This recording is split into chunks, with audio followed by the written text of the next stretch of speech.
Joining us now is one of 299 Share Detroit supported charities and nonprofits. Leon Judd is the president of NAMI Metro. It's the National Alliance on Mental Illness, and joins us now on the MegaCast. Leon, thank you for joining us.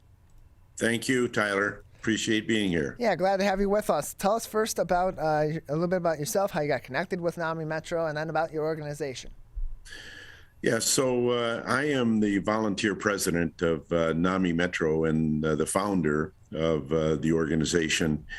I had 34 years with the National Steel Corporation and retired as vice president of human resources.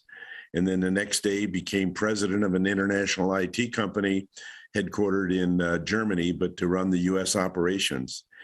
And so in terms of how I got connected with mental illness is a personal story. I have a son who was 17 when we dropped him off at the University of Pittsburgh Honors Engineering School, engineering physics on an academic scholarship. And in his sophomore year, he had a complete psychotic break. And that was the introduction to mental illness that my wife and I and my son had, and my daughter, to mental illness. It was a very, very difficult time. First 5 years were horrible.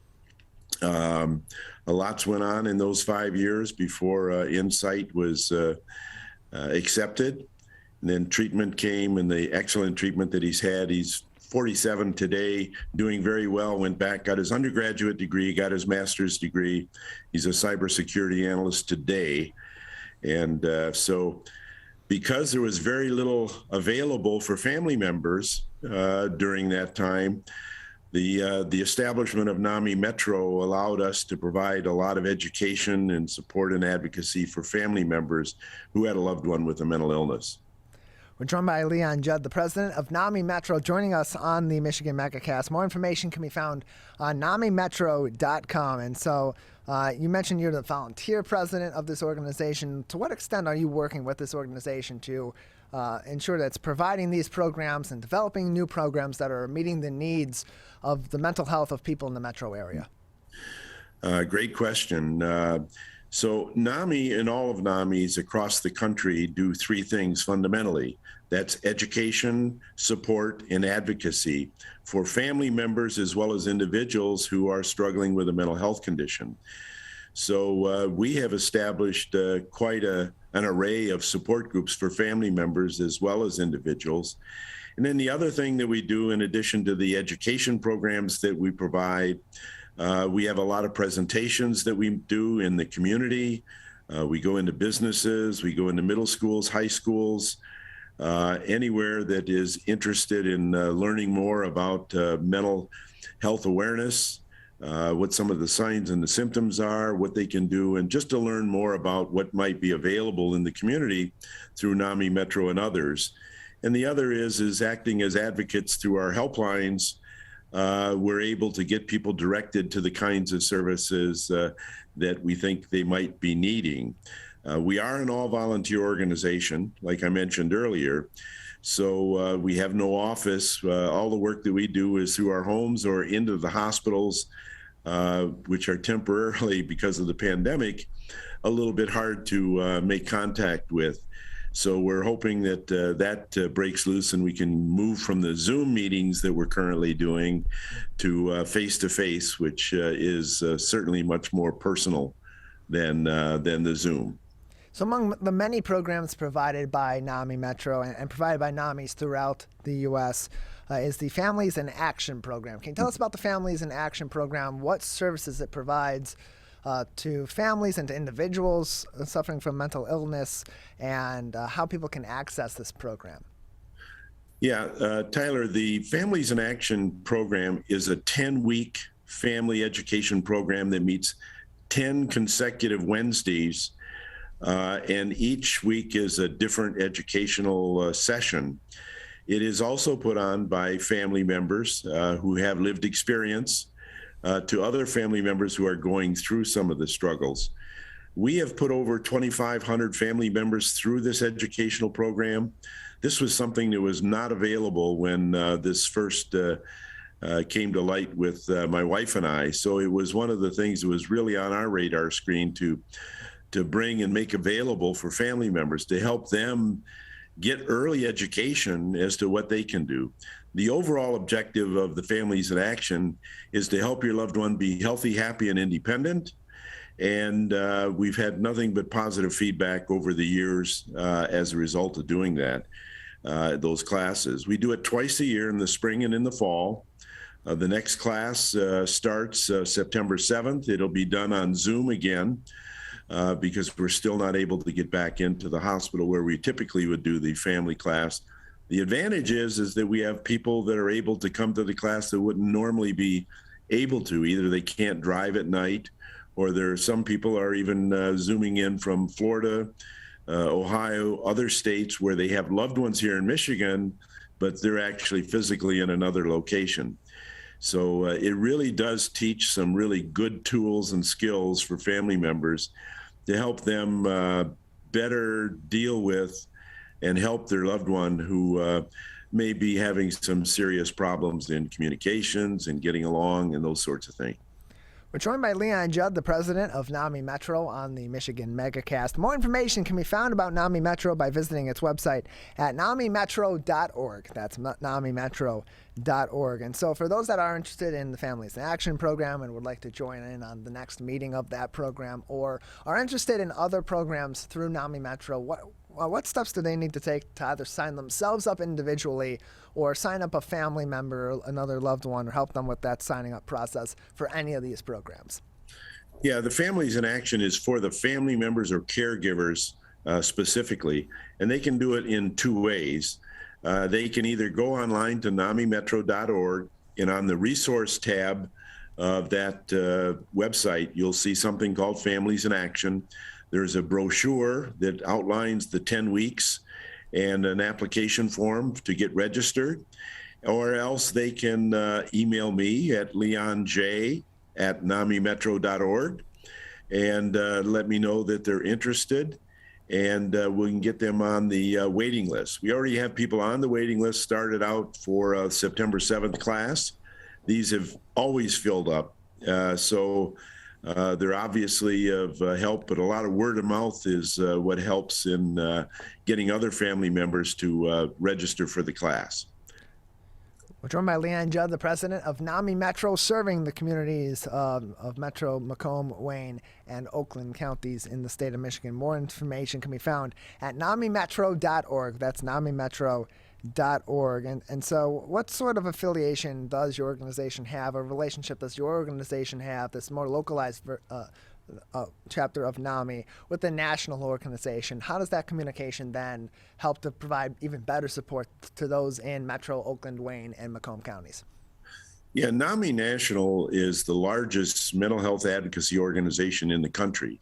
There is an office in every state. In Michigan, it's in Lansing, and we have 12 affiliates across the state of Michigan, including the UP. And NAMI Metro, Oakland, Wayne, and Macomb County is the one that covers those three counties. The interesting thing, or the good thing about NAMI as a national organization, is they provide the training for the signature programs that are out there for support groups, for the presentations like Ending the Silence that's taken into middle and high schools, like In Our Own Voice, which is a program where it's presented to businesses, colleges, universities. And so those programs are going to be the same no matter if you're in Michigan or if you're in California or if you're in Florida. People are going to be trained with the similar processes for these evidence-based programs. So we also do things locally here specifically. We'll get calls because it's Mental Health Awareness Month. We've had 16 events in the month of, in this month alone in May. And so there's a lot of interest, but we can also customize presentations. We may get a call from somebody wanting to do a presentation on teen depression or suicide prevention. So those are things that we can put together and bring to the community based on what it is that they have a specific interest in. More information on programs, support groups, and the In Our Own Voice program as well by visiting NAMIMetro.org. That's NAMIMetro.org for more information. We're joined by Leon Judd, the president of NAMI Metro, on the Michigan MegaCast. And so, as you're talking about these programs, you mentioned the training that goes into these programs. What sort of volunteer opportunities are there for people if they would like to help the organization on a volunteer basis and they don't necessarily have a need for or are seeking the services of NAMI Metro? Yeah, we get people trained to be support group leaders for family support groups, as well as what we call connection peer-led support groups. These are everything that NAMI does. I think I should have mentioned this, is peer-led. So if it's a family program, either education or support group, it is run by a family member who has a loved one with a mental illness. So it's lived experience, different than a professional, for example. Both are important, but different approaches and different understandings. The other is if it's a program for someone who is struggling with a mental health condition, those programs are run by individuals who are in recovery and have been trained to either run a support group or do some of the presentations that are put out by NAMI or some of the education. So we have quite a few people trained in our own voice in some of the presentations. We're always looking for people who are in recovery, who are comfortable with being a facilitator and trained to be a leader. So you have to be a member of NAMI Metro, number one, and that's really simple and very inexpensive to be. And you become a member actually of the state organization as well as the national organization, and you get communications from all of those organizations if you are a member. The one area that is very difficult for us to find volunteers for and get trained are young people who are in recovery from mental illness.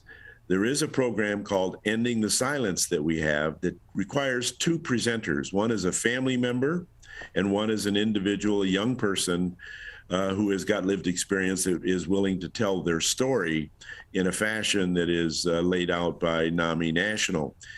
And it's kind of hard. I think young people have a difficult time coming forward about their recovery story. But we'll typically get one or two, but we're always looking for those people. And we're always looking for people in recovery that are going to be comfortable in being a facilitator or a support group leader. This training that comes about is typically done twice a year. NAMI Michigan puts that training on, so it's in the spring and in the fall.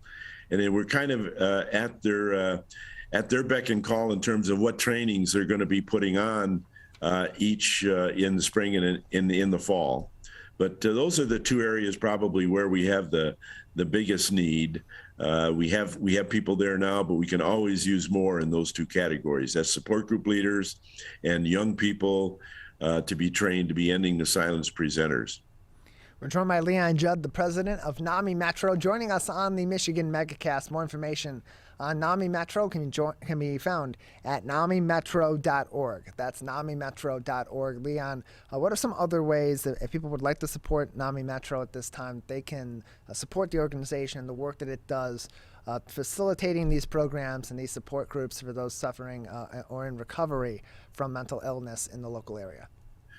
Yeah, the going to the website is probably one of the best ways. NAMIMetro.org. There's an announcements page, and there's a lot of great information on the resource page. On the information links, we have probably too many links for resources there. But the two things that are coming up, July 31st, there is a fundraiser that is going to be the 17th year for that fundraiser. It's called Skins and Pins. Information you can get on it and sign up at skinsandpins, all one word, .org. And it is the last Sunday of July always, so it'll be July 31st. We're always looking for sponsors, and we're always looking for teams to sign up for that program. It's being held at Fox Hills Golf and Banquet Center in Plymouth, Michigan.